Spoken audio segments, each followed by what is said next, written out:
নমস্কার।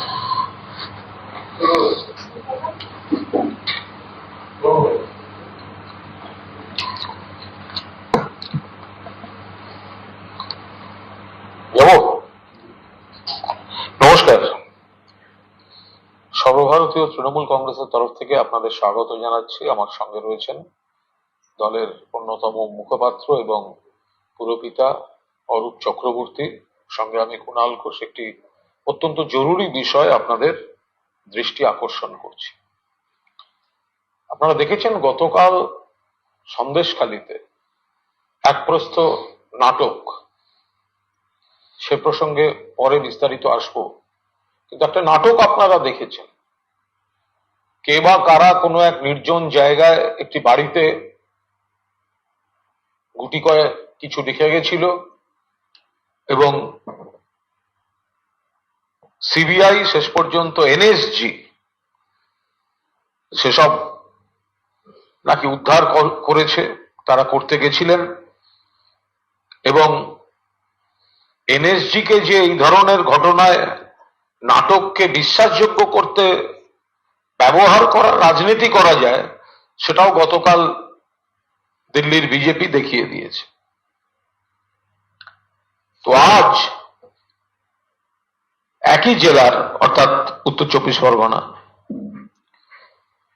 বসিরহাট লোকসভা কেন্দ্রের অধীন হিঙ্গলগঞ্জ বিধানসভার হাসনাবাদ পঞ্চায়েত, যেখানে বিজেপির দখলে আছে বা বিজেপির শক্তি তুলনামূলকভাবে বেশি, সেখানে খুব পরিচিত বিজেপি নেতা নিমাই দাস, সেই নিমাই দাসের বাড়িতে, তার ভাইয়ের বাড়িতে, নিমাই দাসের ঘনিষ্ঠ লোকের বাড়িতে বোমা বিস্ফোরণ হয়ে গেল।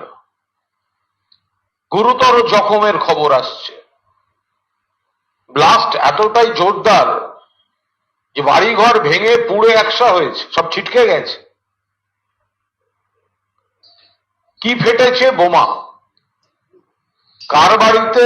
নিমাই দাসের আত্মীয়। নিমাই দাসকে বিজেপির, নিমাই দাসকে কাদের সঙ্গে দেখা যায়? শীর্ষস্থানীয় বিজেপি নেতা, কখনো শুভেন্দু অধিকারী, কখনো বিএল সন্তোষ, এবং নিমাই দাস হচ্ছেন এই পরিচিত বিজেপির মুখ। তার বাড়িতে, তার ঘনিষ্ঠের বাড়িতে বিস্ফোরণ। এবার প্রশ্ন হচ্ছে যে নিমাই দাসের ঘনিষ্ঠের বাড়িতে যে বিস্ফোরণটি হলো, তো এখানে সিবিআই যাবে না, এনআইএ আসবে না, এনএসজি ঢুকবে না? এনএসজির ওই রোবোটিক ডিভাইস গুটি গুটি পায় টিভিতে ব্রেকিং নিউজ এগোচ্ছে, কি একটা যেন যন্ত্র, সেগুলো দেখা যাবে না, কারণ বিজেপির বাড়িতে ব্লাস্ট হয়েছে। ওই এলাকাটায় বিজেপির পঞ্চায়েত আছে, সেখানকার নেতা নিমাই দাস। নিমাই দাস সমস্ত ব্যাপারে প্রথম সারিতে, মঞ্চের ছবিতে দেখা যায়। তার ঘনিষ্ঠের বাড়িতে বিস্ফোরণ হয়ে গেল। এলাকার সূত্র বলছে, সোর্স সূত্র বলছে, এতটাই শক্তিশালী বোমা টোমা সব রাখা ছিল যে এই প্রবল গরমে চাপাচাপিতে বিস্ফোরণ হয়ে গিয়েছে। এবং প্রথমে নাকি বিজেপি সমর্থকরা সেই বাড়ি টাড়ি ঘিরে ঘিরে ছিল পুলিশ আসার আগে, ফলে সেখানে আরো এমন অনেক কিছু আগ্নেয়াস্ত্র বা থাকার অভিযোগ আসছে, যেগুলো সরিয়ে ফেলা হয়েছে পুলিশ আসার আগে, তদন্ত শুরুর আগেই, অনেকটা ভেতরে বাড়িটা। তো তাহলে কি দাঁড়ালো? সন্দেশখালীতে গতকাল একটি পরিত্যক্ত বাড়ি, কার বা কিসের বাড়ি, সেখান থেকে হঠাৎ গুটি কয়েক পিস্তল পাওয়া গেল, গোটা কয়েক কার্তুজ পাওয়া গেল, আর বিস্ফোরকের নামে কি কি পাওয়া গেল সেটা কেউ দেখতে পেল না। অনেক দূরে ফুসফাস আওয়াজ হলো, বলা হলো সেগুলো নিষ্ক্রিয় করা হয়েছে। আর আজকে বিজেপির লোকের বাড়িতে বোমা বিস্ফোরণ হয়ে গেল এবং সেই বাড়িটা ঘিরে রেখে আরো যা যা ছিল সেগুলোকে সব লুকিয়ে ফেলা হলো, সরিয়ে ফেলা হলো। এক ঝলক ছবিগুলো আমরা দেখব, এক ঝলক ছবিগুলো দেখে আমরা আবার ফিরছি মূল বিষয়। একবার ছবিগুলো দেখে নিন। এই যে ছবিগুলো, এগুলো হচ্ছে এই নিমাই দাস হিঙ্গলগঞ্জ বিধানসভায় বিভিন্ন কর্মসূচিতে বিজেপি নেতা বিএল সন্তোষ থেকে শুরু করে বিস্ফোরণে বাড়িটার এই অবস্থা হয়েছে, সব ভেঙে চুরে গেছে, ফেটে গেছে, পুড়ে গিয়েছে। বিস্ফোরণ স্থলে নিমাই দাস নিজে উপস্থিত, নিমাই দাস নিজেও আবার ওখানে দেখা যাচ্ছে তাকে। শুভেন্দু অধিকারী চোরের মায়ের বলো বলা চেঁচাচ্ছে, পাশে নিমাই দাস। ফলে আমরা বলছি অবিলম্বে নিমাই দাসকে অ্যারেস্ট করতে হবে, নিমাই দাসকে অবিলম্বে অ্যারেস্ট করতে হবে এবং খুব অর্গানাইজড ওয়েতে ওখানে বোমা অস্ত্র সরবরাহ হচ্ছিল কিনা, নিমাই দাস যাদের যাদের সঙ্গে জড়িত, যাদের যাদের পৃষ্ঠপোষকতায় আছেন তাদের জেরা করতে হবে, প্রয়োজনে কাস্টডিতে নিয়ে জেরা করতে হবে। আর এই গ্যাংটাই ওই এলাকার বিভিন্ন জায়গায় অস্ত্র রাখছে কিনা, বোমা রাখছে কিনা, পরে আবার নিজেদেরই সিবিআই আর এনআইএ কে দিয়ে বা এনএসজে কে দিয়ে উদ্ধার করে তৃণমূলের দিকে তাকিয়ে এই সমস্ত বদনাম করছে কিনা সেটাও দেখতে হবে। এই তৃণমূলের দিকে আঙুল তুলতে একটা অব্যবহৃত বাড়িতে কে কি রেখে দিয়ে এলো কেউ দেখলো না, সেটা নাকি উদ্ধার হলো বলে তৃণমূলের ঘাড়ে দায় চাপিয়ে দেওয়া হলো। এনএসজি নেবে গেল, এনএসজি ভাবা যায়। এনএসজির অপব্যবহার অতি নাটকীয় দেখাতে হবে, বাংলা এবং দেশে দেখাতে হবে এনএসজি নামছে। আরে দুদিন বাদে তো দেখবো কালী পুজোর দিন দোকানে দোকানে চকলেট বোমা খুঁজতে এনএসজি কে পাঠাবে এরা। দেওয়ালি, কালী পুজোয় দোকানে চকলেট বোম খুঁজতে তো এনএসজি কে পাঠাবে এবার দিল্লি। কারা রেখেছিল অস্ত্র? আমরা বলছি যারা রেখেছিল তারাই উদ্ধার করিয়েছে। কারা রেখেছিল বোমা, কারা রেখেছিল রিভলভার, কারা রেখেছিল কার্তুজ? আর আজ বিজেপি নেতার বাড়িতে বিস্ফোরণে এটা প্রমাণ হয়ে যাচ্ছে। এখনো পর্যন্ত যেসব সূত্র থেকে আমরা খবর পাচ্ছি যে এটা তাদের কাজ, ফলে গতকালের ঘটনাও তাদেরই সাজিয়ে দেয়া কিনা। এই একই র্যাকেট কাজ করছে। খারাপ জিনিস হলে বক্তৃতা কারা করছে? বিজেপি নেতারা করছে, সিপিএম নেতারা করছে, কংগ্রেস নেতারা করছে, মেলাইন করার ইস্যু তৈরি করার জন্য তারাই এই সব নিমাই দাসের মতো নেতার চারপাশে সাঙ্গপাঙ্গদের দিয়ে এই কাজগুলো করিয়েছে। আমরা সেগুলো তদন্ত চাই। অরূপ বলুক, তারপর আপনাদের কোনো প্রশ্নের উত্তর থাকলে আমরা দেব। আচ্ছা, এই যে নিমাই দাস, এই নিমাই দাস কিন্তু বিজেপির কোনো সাধারণ স্তরের কর্মী নন। 2021 বিধানসভা নির্বাচনে 126 হিঙ্গলগঞ্জ তপশিলি জাতির জন্য সংরক্ষিত কেন্দ্র থেকে নিমাই দাস বিধানসভার প্রার্থী হয়েছিলেন এবং সেই প্রার্থীকে জেতানোর জন্য বিজেপির কেন্দ্রীয় নেতৃত্ব সরাসরি মাঠে নেমেছিলেন। বিএল সন্তোষের সাথে অত্যন্ত ঘনিষ্ঠ এই নিমাই দাস, সেই ছবি আপনারা দেখতে পাচ্ছেন, বিএল সন্তোষ নিজে উপস্থিত থেকে তাকে জেতানোর আবেদন করেছিলেন। এই নিমাই দাস শুভেন্দু অধিকারীর অত্যন্ত ঘনিষ্ঠ, যে ছবি আপনারা দেখেছেন। আজকে সকালে যখন 11:30-12টার সময় এই ঘটনা ঘটে, নিমাই দাসের ভাইয়ের বাড়ি বোমা বিস্ফোরণে কার্যত বাড়ির চাল উড়ে গেছে, একটা ঘর তার অংশ ভেঙে পড়েছে, নিমাই দাসের ভাইয়ের বাড়ির আত্মীয়রা আহত হয়েছেন, অভিযোগ এসছে। যে শুভেন্দু অধিকারী একটা কালীপটকা ফাটলে এনআইএ তদন্তের দাবি করেন, আমরা অর্থহীন ভাষায় বলছি গতকালকে যে ঘৃণ্য চক্রান্ত পশ্চিমবঙ্গকে মেলাইন করার জন্য, এটা শুধু তৃণমূল কংগ্রেসকে মেলাইন করা হয়নি, গোটা রাজ্যের 10.5 কোটি মানুষকে মেলাইন করা হয়েছে। যেভাবে এনএসজি কে অপব্যবহার করা হয়েছে, এনএসজি কে নামিয়ে গোটা ভারতবর্ষের মধ্যে বাংলাকে কালিমালিপ্ত করার খেলা খেলছে বিজেপি এবং শুভেন্দু অধিকারীরা। আজকে এই কাজ প্রমাণ করে দিচ্ছে বিজেপি ওখানে বোমা মজুত করার রাজনীতি করছিল, এবং সেই বোমা কি কাজে ব্যবহৃত হতো? এক, নির্বাচনের কাজে ব্যবহৃত হতো, এবং দ্বিতীয়ত নির্বাচনের আগে ন্যারেটিভ তৈরির জন্য ব্যবহৃত হতো।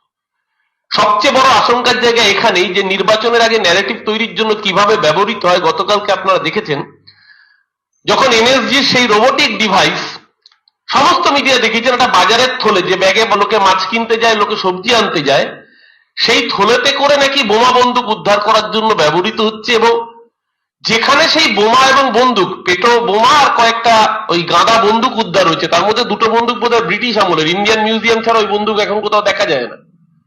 সেই উদ্ধার করার সাথে সাথে ভাবুন, একটা লোক সে বোমা আর বন্দুক লুকিয়ে রেখেছে এমন সিক্রেট জায়গায়, যেখানে এজেন্সি যাবে সেই বোমা বন্দুক খুঁজে পাবে, তার পাশে সে যত্ন করে তার নিজের আধার কার্ডটাও লুকিয়ে রেখেছে।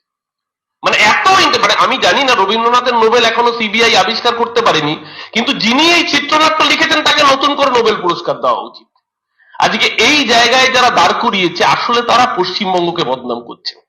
আমরা দর্থহীন ভাষায় বলছি, নিমাই দাসকে কাস্টডিতে নিয়ে জেরা করা প্রয়োজন।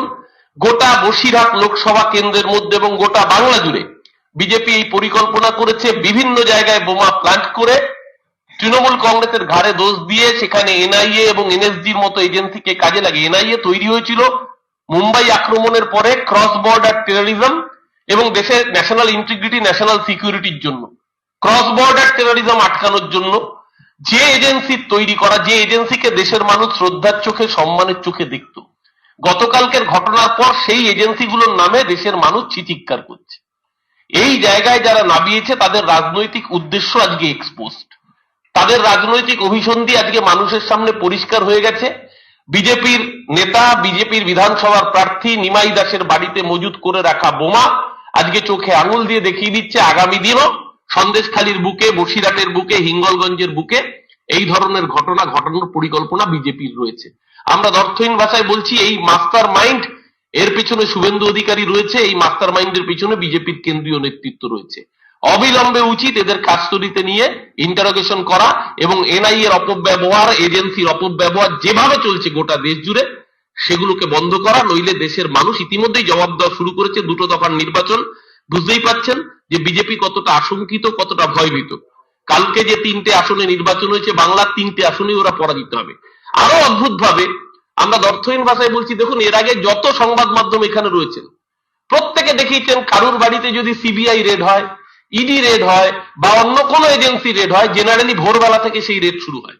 আপনারা সবাই দেখেছেন এর আগে যতজনের বাড়িতে রেড হয়েছে, সকালবেলা ভোরবেলা গিয়ে রেড শুরু হয়। গতকালকে যখন এনএসজি গেল, কেন সকাল থেকে রেড শুরু হলো না? কারণ আমরা সবাই জানি গতকাল আমাদের দেশের প্রধানমন্ত্রী তিনি সকালবেলা পশ্চিমবঙ্গে এসে নির্বাচনী বক্তৃতা করছিলেন। তার নির্বাচনী বক্তৃতার সময় যদি ওই রেড হতো, তাহলে হয়তো সেই মিডিয়া ফুটেজটা পাওয়া যেত না, যেই মিডিয়া ফুটেজ নিয়ে ন্যারেটিভটা তৈরি করা যেত। তাই যখন প্রধানমন্ত্রীর নির্বাচনী বক্তৃতা শেষ হয়ে যাচ্ছে, তারপরে এনএসজি কে কাজে লাগানো হচ্ছে, যাতে নির্বাচনের দিন সারা দেশের যেখানে নির্বাচন হচ্ছে সেখানে মিডিয়া অ্যাটেনশন দিয়ে দেশের মানুষের মতামতকে ডাইভার্ট করা যায়। পরিষ্কার ভাবে বলছি, যার জন্য দুপুরের পর থেকে যখন নির্বাচনী বক্তৃতা শেষ হয়ে গিয়েছে মোদিজির, তারপরে এই কাজ করা হচ্ছে, যাতে পুরো মিডিয়া অ্যাটেনশনটা পাবলিককে অন্যদিকে ডাইভার্ট করিয়ে দেওয়া যায়। সেন্ট্রাল এজেন্সিকে কাজে লাগিয়ে এই ধরনের নির্লজ্জ রাজনীতি এর আগে ভারতবর্ষের বুকে কোনোদিনও হয়নি। আমরা তৃণমূল কংগ্রেস দলের পক্ষ থেকে তীব্রভাবে এই ঘটনার নিন্দা করছি, এবং বিজেপির এই বোমার রাজনীতি এবং এজেন্সিকে কাজে লাগানোর রাজনীতি, এর বিরুদ্ধে দৃষ্টান্তমূলক দোষীদের কাস্টডিতে নিয়ে শাস্তির দাবি জানাচ্ছি। মানে প্রশ্নটা হচ্ছে, কেন এখন, কেন এনআইএ, এনএসজি এগুলো শোনা যাচ্ছে না কেন? আজকে যে বিস্ফোরণটা হলো তাতে এনআইএ, এনএসজি এগুলো এখন শোনা যাচ্ছে না কেন? গতকাল অব্দি তো একদম এনএসজির ওই রোবোটিক ডিভাইসের যেটা হাঁটা চলা করছিল, সে প্যাকেটে করে কি এনেছে কেউ জানে না। প্রত্যক্ষদর্শীরা বলছে মৌরলা মাছ এনেছে। তো এখন সেটা যে কি এনেছে সেখানে তো তারা প্রকাশ্যে কিছু আনেনি, মৌরলা মাছের প্যাকেট নাকি ওখান থেকে এনেছে। আর অন্ধকারে বহু দূরে, মিডিয়ার ক্যামেরার থেকে বহু দূরে ফুসফাস 2-4টে আওয়াজ করে বলা হলো বিস্ফোরক পাওয়া গেছে। আরে বিস্ফোরণ তো বিজেপি নেতার বাড়িতে হচ্ছে, বিস্ফোরণ তো আজকে বিজেপি নেতার বাড়িতে হয়েছে, মজুত রাখা বোমা। এবং অভিযোগ হচ্ছে আরো অস্ত্র, আরো বোমা ছিল প্রথমে ঘিরে রেখে সেগুলোকে পাচার করা হয়েছে।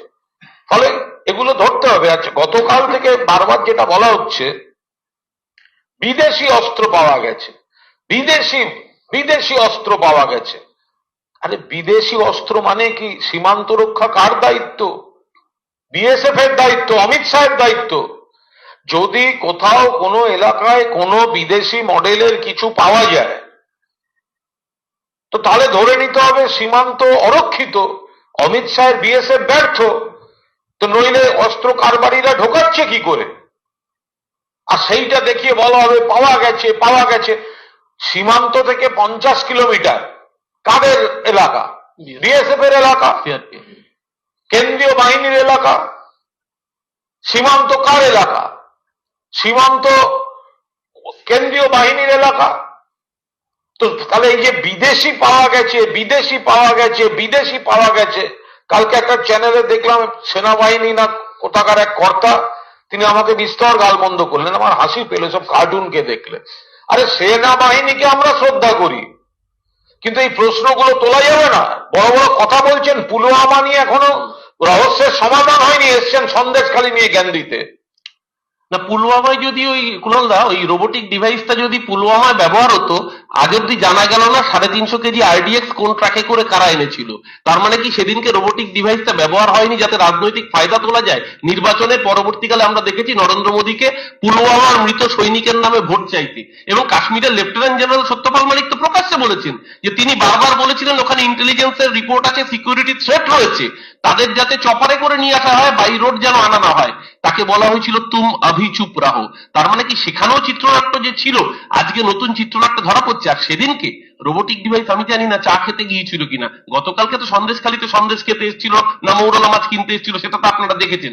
কিন্তু সেদিনকে পুলওয়ামায় যদি আজকে রোবোটিক ডিভাইসটা ব্যবহার হতো, কে বলতে পারে আমাদের দেশের 44 জন সেনা জওয়ানকে অকালে মৃত্যুবরণ করতে হতো না? মোদ্দা কথা, বিজেপি এবং তার সঙ্গে আমাদের দুই একটি প্রতিপক্ষ দল তাদের এজেন্টের কাজ করছে। তারা কিছু এলাকায় কেন্দ্রীয় এজেন্সির কোন এজেন্সি এবং অন্য কোন শক্তির সহায়তায় কিছু অকাজ করার জন্য অস্ত্র অমুক তমুক রেখে কখনো নাটক করাচ্ছে। হয়তো এটাও দুদিন বাদে আর একটা কোন বাড়িতে রেখে এই এনএসজি এই সিবিআই কে পাঠিয়ে উদ্ধার করার নাটক দেখাতো। এবার গরমে ফেটে গেছে। বাংলায় চক্রান্ত করার জন্য বিজেপিরাই যে অস্ত্র মজুত করছে সেটা আজকে সেটা প্রমাণ হয়ে গেছে, ফেটে গেছে সেটা নিজেদের বাড়িতেই। ফলে অবিলম্বে একে গ্রেপ্তার করতে হবে, এই নিমাই দাসকে, এবং নিমাই দাসের সঙ্গে পলিটিক্যাল কানেকশন যার আছে, যারা নিমাই দাসকে এবং তার নেটওয়ার্ককে ব্যবহার করে ওই জায়গাটায় অস্ত্র মজুত করছে, সেই শুভেন্দু অধিকারী থেকে বিএল সন্তোষ, এদের প্রত্যেককে তদন্তের আওতায় আনতে হবে। We have seen there is a blast today in Hingolganj under Boshirat Lok Sabha constituency, and the venue is a brother of BJP leader BJP candidate in 21 assembly election, Sri Nimai Das. He was not only a common leader of BJP, he was the candidate. And we have pictures of Mr. Shubhendu Adhikari, BL Santosh and prominent BJP leaders with this guy Nimai Das. And today, in the house of Nimai Das's brother, there was a blast, huge blast, bomb blast. So there were some bombs. So yesterday we saw CBI, NSG, the robotic systems, but today BJP is totally silent. There is a clear allegation that BJP, the network of BJP through some other forces, they are arranging some arms, some explosives to disturb and damage the image of Bengal and influence the votes. And today there was a censored goal in their own house, maybe due to the temperature. There was a blast, and we strongly demand immediate arrest of that Nimai Das, along with the BJP leaders Shubhendu Adhikari, B.L. Santosh, and others who has relations with that Nimai Das. They must be interrogated, and must be taken into the interrogation, and it will be better if prosecution goes with custodial interrogation. Kolkata police করবে, রাজ্য police করবে, বাংলার police করবে তদন্ত। ওই এলাকার থানা দিয়ে শুরু হবে, সিআইডিও করতে পারে, যেটা ঠিক তারাই করবে তদন্ত।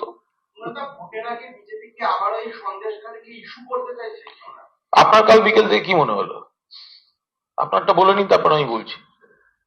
না, কারা তদন্ত করবে তার থেকেও ইন্টারেস্টিং, প্রতি ঘটনার পরে শুভেন্দু অধিকারী টুইট করেন যে এনআইএ তদন্ত করবে। এখন আজকে সকাল থেকে শুভেন্দু অধিকারী কোনো টুইট নেই কারা তদন্ত করবে, কেন চুপ?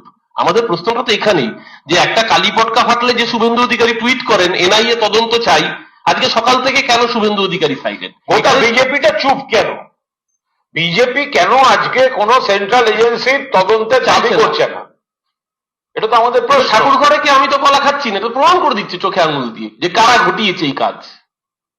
বিজেপি দাবি করছে সিবিআই এনএসজি তো দেশের সাথেই কাজ করছে, সেক্ষেত্রে যদি বোম পাওয়া গিয়ে থাকে সিবিআই এনএসজি তো যেতেই পারে, এটা স্বাভাবিক। তাহলে তৃণমূল বিরোধিতা কেন করছে এবং তৃণমূল কি দেশের স্বার্থের কথা ভাবছিলেন না? সিবিআই এর এফআইআর নেম চোর, চিটিংবাজ, জালিয়াত, দলবদলু শুভেন্দু অধিকারী, এখনো ধরেনি কেন? সিবিআই যদি এত নিরপেক্ষ হবে, তাহলে সিবিআই এর এফআইআর নেমড যে সমস্ত নেতারা, বাংলায় শুভেন্দু, অন্যান্য রাজ্যে আরো যারা আছে, তারা বিজেপিতে নাম লেখালে, এনডিএ তে চলে গেলে সিবিআই কিছু করে না কেন? সেন্ট্রাল এজেন্সি কিছু করে না কেন? উল্টে কেস ক্লোজ করে দিচ্ছে। আমরা বলছি সিবিআই, এনআইএ, ইডি, এনএসজি প্রত্যেকে একটা ব্যান্ড ভ্যালু আছে, আমরা সেটা মানি। জওয়ানরা কাজ করেন, আমরা তাদের রেসপেক্ট করি, কিন্তু তাদের মিসইউজ করছে পলিটিক্যাল পারপাসে এবং তাদের ক্রেডিবিলিটি নষ্ট করছে ভারতীয় জনতা পার্টি। নইলে কালকে ওই যন্ত্রটা, ওটাকে দিয়ে মৌরলা মাছ বইয়েছে কাল ওটা বাড়ি গিয়ে এক ঠোঙা মৌরলা মাছ নিয়ে এসছে। সেখানে কাল কি হলো আপনি কখনো দেখেছেন? এনএসজি যারা পুলওয়ামা সমাধান করতে পারে না, এ করতে পারে না, ও করতে পারে না, 6টা-7টা রিভলভার, কটা কার্তুজ কারা রেখে গেছিল? আমরা তো বলছি এরাই রেখে গেছিল, যাদের বাড়িতে আজকে বোমা ফেটেছে। আজকে যাদের বাড়িতে বোমা ফেটেছে, বোমা মজুদ ছিল, তারাই তো ওগুলো সব পুঁতে রেখে তাদের লোককে দিয়েই খবর দিয়ে লোক পাঠাচ্ছে। হয়তো এখানে তাই ব্যবস্থা ছিল, হয়তো এখানে আরো কিছু ছিল, আবার একটা কোন বাড়িতে রেখে আসতো, তারপর সেখানে সিবিআই, এনএসজি যেত, গিয়ে বলতো আমরা উদ্ধার করেছি। ফলে উদ্ধার করতে যারা লোক পাঠাচ্ছে, কি উদ্ধার করতে হবে সেই মেটেরিয়াল গুলো একই জায়গা থেকে আসছে।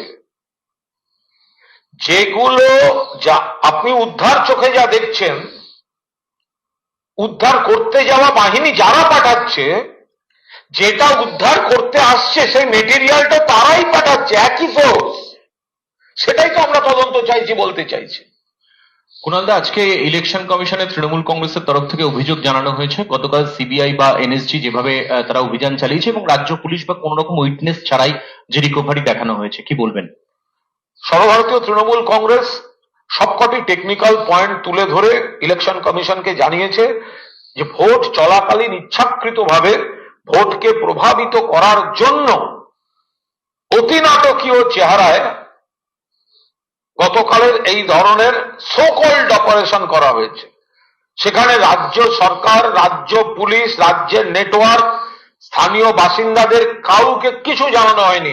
মন গড়া একটা জিনিস, সোর্সেস সেড, বাড়ির মাটি খুঁড়ে পাওয়া গেছে, তার কোনো সাক্ষী নেই, তার কোনো প্রমাণ নেই।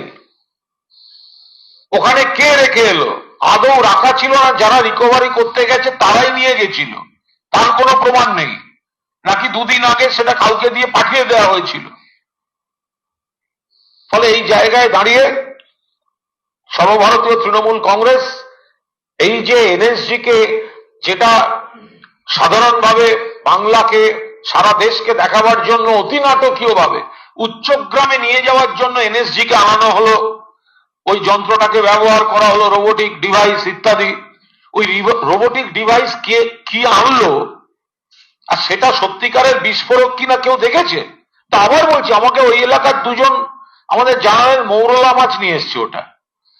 তো সুতরাং যেগুলো আজগুবি গল্প, সোর্সেস সেট বলে একটা ওয়ান সাইডেড প্রেস রিলিজ বা ওয়ান সাইডেড স্টেটমেন্ট দিয়ে বেঙ্গল গভর্নমেন্টের বা বাংলার বদনাম করা হচ্ছে, তো সেগুলোর প্রতিবাদ জানিয়েছে তৃণমূল কংগ্রেস। বেশ কিছু অস্ত্র নাকি মার্কিন প্রযুক্তি নিয়ে আসছে, আমেরিকার অস্ত্র মাইনাস করে ট্রান্সফার।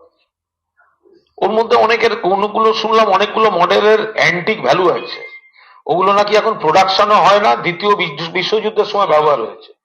এখন দ্বিতীয় বিশ্বযুদ্ধের সময় ব্যবহার হওয়ার কোন মডেল শাহজাহানের জমানো শখ ছিল কিনা, শাহজাহান সেগুলো কি করে? কিউরিও শপের মালিক ছিল কিনা এটা আমাদেরও জানা নেই। হঠাৎ করে দেখলাম ইন্ডিয়ান মিউজিয়ামে পাওয়া যায় ওগুলো দেখতে ইদানিং। আমেরিকায় তৈরি হোক যাই হোক, যদি বেআইনি হয়ে থাকে তো সেটা বাইরে থেকে যদি ঢুকে থাকে, বাইরের যেখান দিয়েই ঢুকে থাকুক, বাইরে থেকে ঢুকে থাকলে তার দায়টা কিন্তু সেন্ট্রাল গভর্নমেন্টের।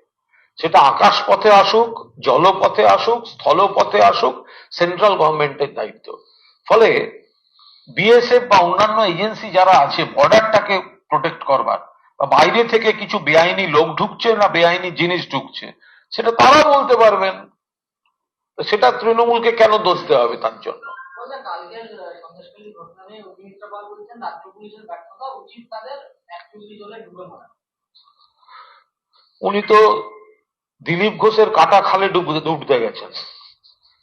5 বছর ধরে চাষ করেছেন দিলীপ ঘোষ, তাকে এক্সপোর্ট করে ওখানে গেছেন অগ্নিমিত্রা পাল। তৃণমূলকে হারাতে হবে না, দিলীপ ঘোষের লোকেরাই অগ্নিমিত্রা পালকে হারিয়ে দেবেন। আউট অফ ফ্রাস্ট্রেশন, গরমে এসব বলে ফেলছেন, ডাবের জল খান। উনাদা গত শনিবার শুভেন্দু বলেছিলেন এবার দিলীপের হুঁশিয়ারি, অনেক বোমা ফাটবে, দেখতে থাকুন, কি বলবেন? ওদের কম্পিটিশন চলছে, আর যত এই ধরনের ঘটনা ঘটবে, যে ওরা বলবে হবে, তারপরে কোর্টের রায় হবে, বা কোনো তথাকথিত নিরপেক্ষ জায়গা থেকে কোনো পক্ষপাতদুষ্ট রায় বা কোনো অপারেশন আসবে, তত প্রমাণিত হবে এটা পলিটিক্যালি মোটিভেটেড, এক সূত্রে বাঁধা, এবং এটা অরিজিনেটেড ফ্রম বিজেপি সোর্সেস। ফলে এক সূত্রে গাথা, বিজেপি সাজাচ্ছে, বিজেপি বলছে ধামাকা, কোর্ট রায় দিচ্ছে, বিজেপি বলছে এইবার হবে, এজেন্সি যাচ্ছে, মানুষের বুঝতে সুবিধা হবে। আমরা চাইবো দিলীপ ঘোষ, শুভেন্দু অধিকারী, সুকান্ত মজুমদার এরা এই ধরনের স্টেটমেন্ট গুলো দিতে থাকুন, মানুষের বুঝতে সুবিধা হয়, ভাব সম্প্রসারণের সুবিধা হয়। ওটা মুর্শিদাবাদে পরেশনাথ মন্ডল নামের এক তৃণমূল কর্মী, উনি ভোট প্রচারে বেরিয়ে হেডস্ট্রোক হয়েছেন এবং তারপর হাসপাতালে নিয়ে যাওয়ার পর মৃত্যু হয়েছে। দুঃখজনক। যে কোনো দলেরই যদি কোনো কর্মী বা যে কোনো সাধারণ মানুষ যে কোনো দরকারে রাস্তায় বেরোতে পারেন, এই ভয়ঙ্কর গরমে কোনো কারণে শারীরিকভাবে অসুস্থ হয়ে কেউ যদি অসুস্থ হন, মৃত্যু হন, নিশ্চিতভাবে দুর্ভাগ্যজনক। তবু আমাদের সৌভাগ্য এই গরমটা পড়ার জন্য আপনি তৃণমূলকে দায়ী করেননি। তো বলে বিগত কয়েকদিন ধরে প্রচন্ড দাবদাহ, শহরতলির বিভিন্ন জায়গায় বিদ্যুৎ থাকছে। বিদ্যুৎ নিশ্চিতভাবে আছে, পর্যাপ্ত আছে।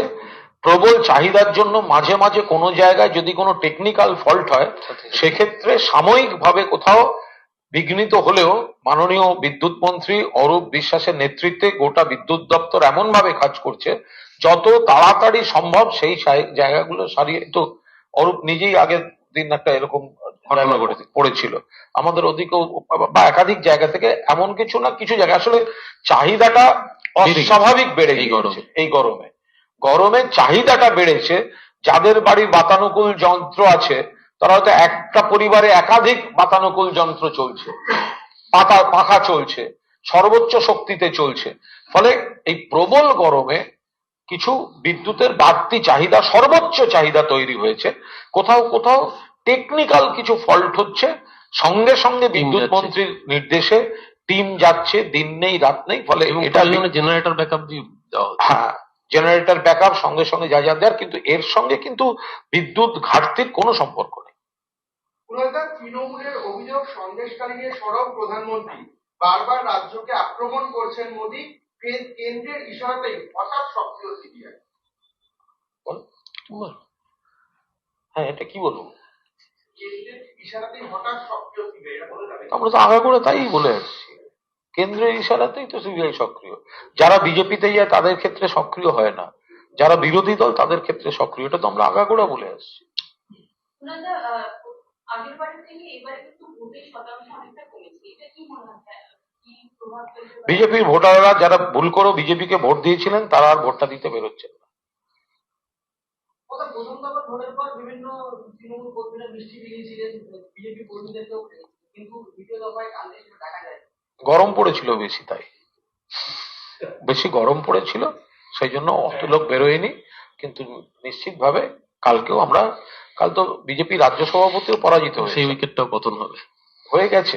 কাল সুকান্তবাবু হেরে গেছে, ফলে কালকেও আমরা 3টের মধ্যে অন্তত 2টো আমরা জিতছি।